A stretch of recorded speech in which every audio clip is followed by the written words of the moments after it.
Bonjour mes chers collègues, bonjour mes chers techniciens. C'est avec un immense plaisir d'être là aujourd'hui. Je me présente, je m'appelle M. Sokhna. Je sers à Cheikh Ahmadou Bamba Kaolack, à l'école Cheikh Ahmadou Bamba de Kaolack. Donc je suis chargé de prendre en charge l'école élémentaire, plus particulièrement la classe de la CM2. Aujourd'hui, je tiens à vous parler de ce qu'on appelle ici le complément d'objet. Alors, pour parler de ce qu'on appelle ici le complément d'objet, d'ailleurs, je vais vous faire comprendre que c'est un complément qui est indispensable, qui est essentiel à la compréhension de la phrase. C'est pourquoi on dit souvent que le complément d'objet est insupprimable. Je prends un exemple ici, si je mets je mange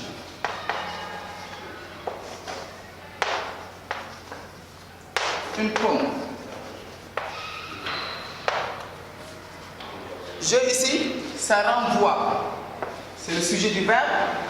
Mange ici est le verbe conjugué. Une pomme, c'est le complément d'objet. C'est le complément d'objet. Je mets ici complément d'objet comme ça. Parce que c'est le complément d'objet. C'est le complément d'objet. Alors, si je supprime une pomme, le complément d'objet ici, j'aurai je mange simplement. Et dans ce cas où j'écris je mange simplement, vous savez, la phrase n'aura pas du tout le même sens que la première phrase. Donc, le complément d'objet est essentiel à la compréhension de la phrase, mais plus particulièrement aussi parce que ça complète le verbe. Alors, la question qui se pose, c'est quoi? C'est qu'est-ce qu'un complément d'objet direct?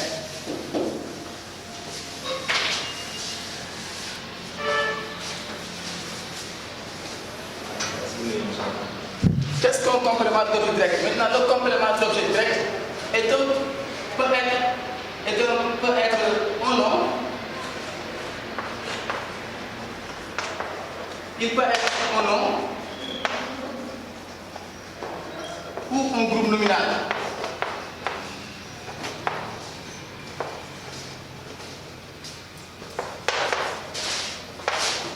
Donc je prends le cas où le complément d'objet est un nom. Par exemple, si j'écris ici, je parle à Sophie, je parle.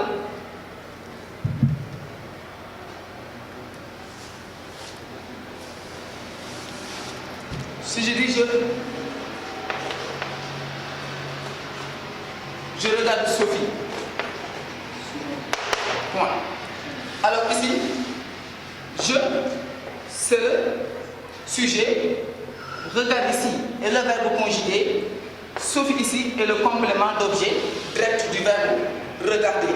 Je prends un autre exemple quand je dis je parle, quand j'écris ici, je parle à ma mère.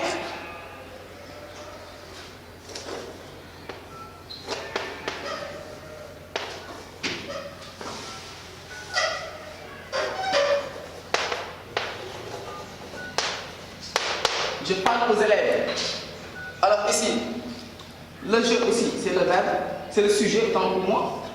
Le parle, c'est le verbe. Aux élèves ici est le complément d'objet du verbe parler. Alors, c'est ça maintenant le complément d'objet. Donc le complément d'objet peut être un nom, il peut aussi être un groupe nominal. Maintenant, la question qui se pose, c'est quoi? Comment peut-on identifier le complément d'objet dans la phrase? Pour identifier le complément d'objet dans la phrase, on pose la question qui, pourquoi, après le verbe conjugué. Donc je pose ici la question. Posons la question ensemble. Je dis je regarde qui? La réponse est Sophie. Voyez, donc ici Sophie est le complément d'objet direct du verbe regarder. C'est la même chose aussi quand je dis ici je parle.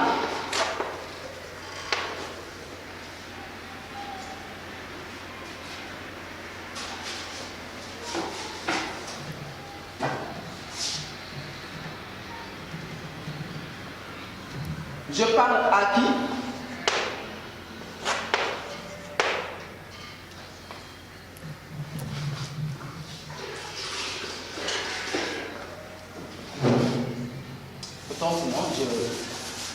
je ne peux pas me toucher le complément d'objet indirect.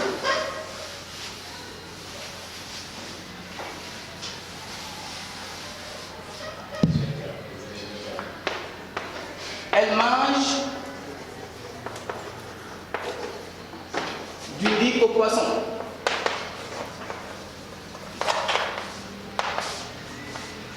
Point. Alors ici aussi on pose la question. Avant de poser la question, je vais d'abord énumérer les éléments de la phrase. Ici nous avons elle qui est ici le sujet, mange ici et le verbe, du poisson, du riz au poisson et le complément d'objet. Donc on pose ici la question et pour poser la question ici, on pose toujours la question après le verbe conjugué, je dis elle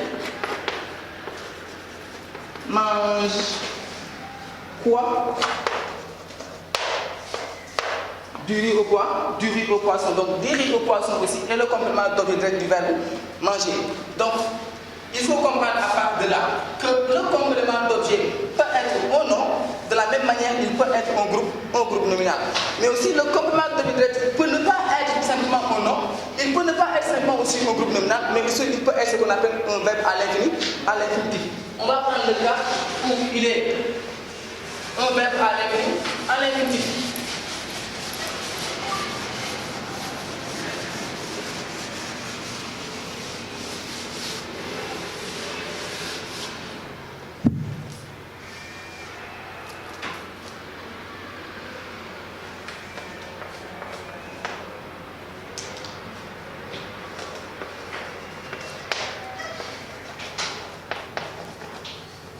Elle veut danser.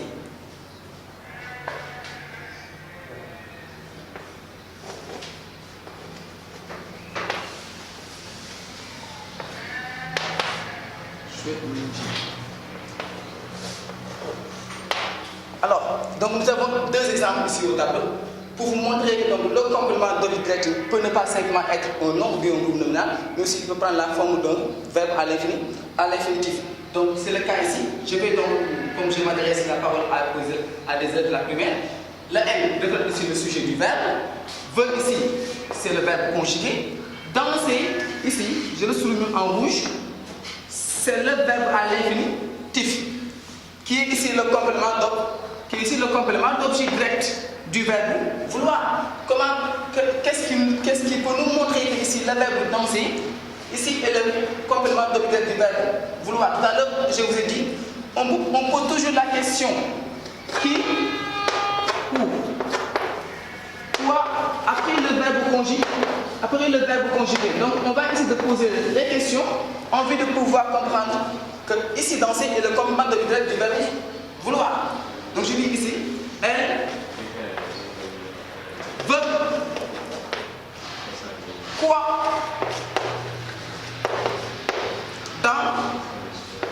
Danser.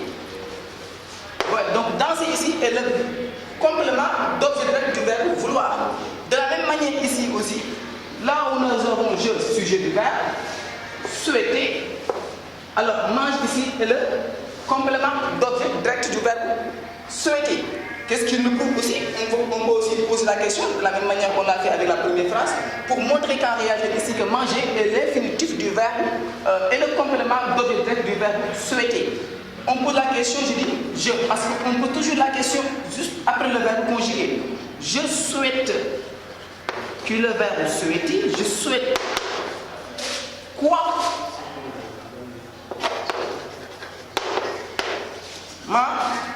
Manger. Voyez, donc ici, donc manger aussi est le complément d'objet direct du verbe souhaiter. Alors, mise en place là, on peut aussi comprendre que le complément d'objet direct peut prendre la forme d'un nom, d'un groupe nominal. On a pris des exemples là-dessus. Il peut être aussi un verbe à l'infinitif, mais aussi de la même manière que le complément d'objet direct peut prendre la forme d'un pronom personnel complément. On va essayer maintenant de voir comment il peut prendre la forme d'un pronom personnel complément.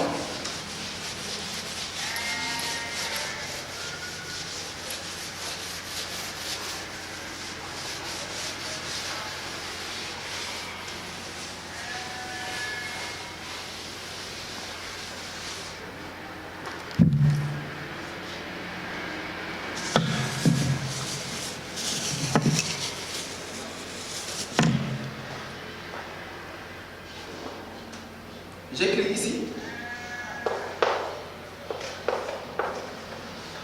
pronom personnel. Complément, bien sûr, sinon, vous pouvez confondre cela. Donc, pronom personnel complément, qu'est-ce qui le prouve? Comment un pronom personnel peut être complément d'objet d'un verbe? Je dis ici, je, la, je la regarde. Point. Prends un deuxième exemple, je dis, elle, lui, elle lui parle. Donc ici, on voit que le je ici représente le sujet du verbe. Là, ici, est le pronom. J'ai pris ici, pronom personnel. Après, on va essayer de prouver comment il est et qu'est-ce qu'il fait, pourquoi il est pronom personnel, pourquoi il est complément d'objet ici, en posant la question pour vérifier, bien sûr. Parce que toujours, il ne faut pas dire que non, j'utilise ce que j'ai fait, il faut toujours vérifier en posant la question, pour se rassurer. Donc, on dit, donc, je, le sujet ici, là, est le pronom personnel, après on va voir pourquoi et comment il est maintenant le complément d'objet du verbe regarder. Ici, parce que, donc regarder ici est le verbe conjugué. Alors, je reviens ici. Je prends donc, ou bien je vérifie ça d'abord. Je la regarde. Je pose la question, et pour poser la question, pour trouver le complément d'objet direct dans la phrase, on pose toujours la question après le verbe conjugué. Donc ici, je dis je la regarde. Je dis je regarde. Qui veut dire quand? Je regarde qui? Là. Voyez, donc je regarde qui? Là. Donc le là ici est le complément d'objet direct du verbe regarder. Voyez, donc c'est comme ça que je peux être sûr et certain que là ici est un pronom personnel, mais complément du verbe regarder, parce que je l'ai vérifié. Et en le vérifiant, en posant la question à savoir, je regarde quoi? Ou bien je regarde qui? Je vois que ici la réponse n'est rien d'autre que le là, qui est ici pronom personnel complément. On prend le second exemple, elle, qui est ici sujet, lui ici qui est le pronom, notre pronom ici, notre pronom personnel, parle ici, qui est notre verbe conjugué. Donc je dis ici, elle lui parle. Elle lui parle. J'essaie de voir maintenant, de dire, mais on m'avait dit que, attention, le pronom personnel peut prendre la fonction d'un complément d'objet direct du verbe. Attends, je dis, est-ce que réellement ici le lui est le complément d'objet du verbe parler? Je vérifie. Je ne dois pas me dire non. Comme on me l'avait dit en classe, ça doit être le cas. Ça peut ne pas être le cas toujours. Parce que le pronom personnel peut prendre la fonction d'un COI. Donc ici, je dois toujours me rassurer en posant la question. Comment vous dites elle parle?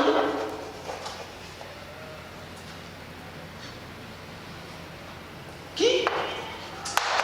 Pour une interrogation, lui.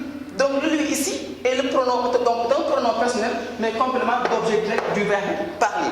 Donc avant d'avancer plus loin, à chaque fois qu'on vous donne des mots, qu'on souligne des mots dans la phrase, on vous demande de l'analyser. Il ne faut pas simplement dire, donc lui par exemple, pronom personnel, complément d'objet direct, vous vous arrêtez là-bas. Non. Il faut toujours continuer parce que le complément d'objet est toujours complément d'objet d'un verbe. C'est pourquoi on l'appelle souvent le complément du verbe. On l'appelle pas du verbe parce qu'il complète toujours le verbe. C'est pour cette raison que le complément d'objet joue un rôle essentiel dans la phrase, d'où même on dit parfois qu'il est insupprimable, parce que si on le supprime, le sens du phrase manque. Alors, on va essayer de voir, donc, on a montré donc le complément d'objet direct peut être un nom, il peut aussi être un groupe nominal, il peut ne pas être aussi un nom ou bien un groupe nominal, mais il peut être simplement ce qu'on appelle un pronom personnel. Mais aussi, on va essayer de voir aussi que le complément d'objet peut être un pronom relatif.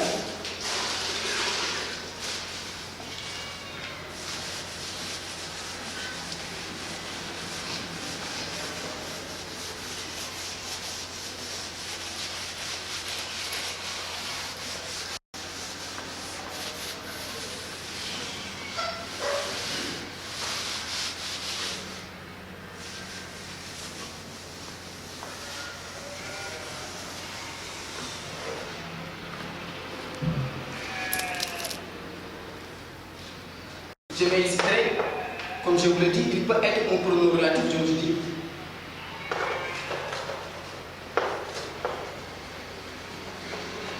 Un pronom relatif.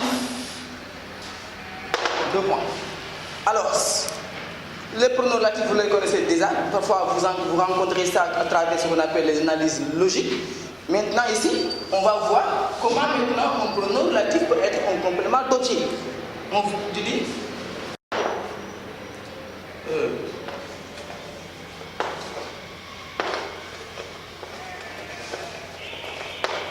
la banane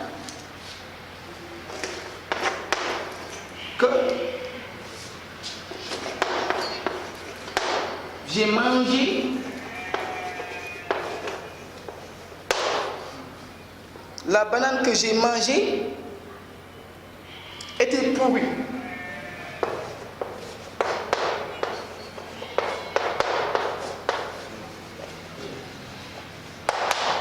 La banane que j'ai mangée était pourrie. Alors, je dis ici, la banane que j'ai mangée était pourrie. Je regarde ici. Ici, le jeu. Je sors ici les verbes et les sujets, quoi. Donc ici, le jeu, c'est le sujet.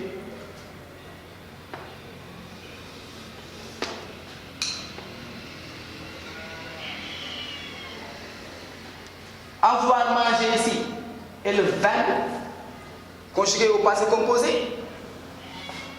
Alors, je dis, j'ai mangé quoi? Donc le complément d'objet direct peut être aussi une proposition introduite par la conjonction de coordination que.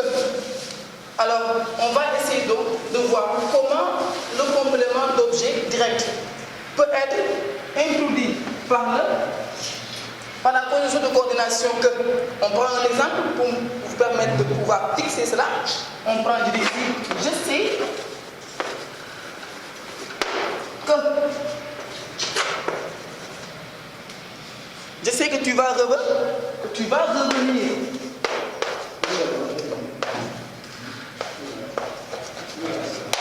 Voyez, donc on dit, je sais quoi? Ici, c'est que tu vas revenir.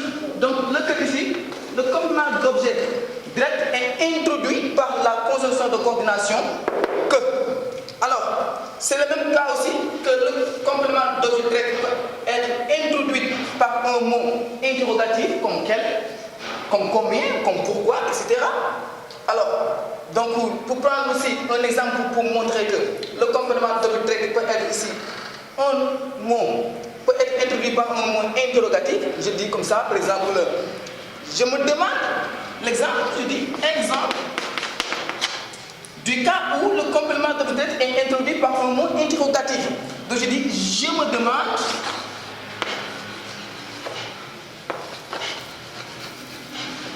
Je dis, je me demande pourquoi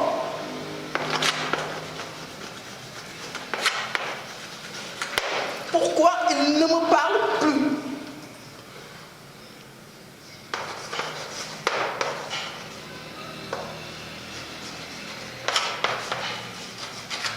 Pourquoi il ne me parle plus?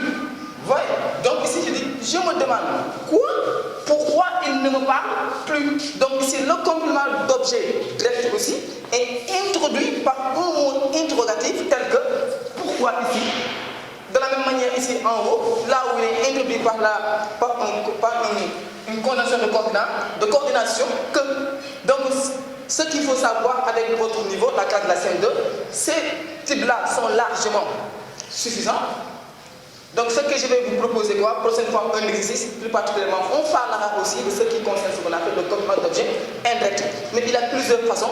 La seule chose que là où je vais terminer la parole, c'est quoi? C'est qu'il faut savoir que le complément d'objet n'est pas toujours le cas, il n'est pas toujours devant après le verbe.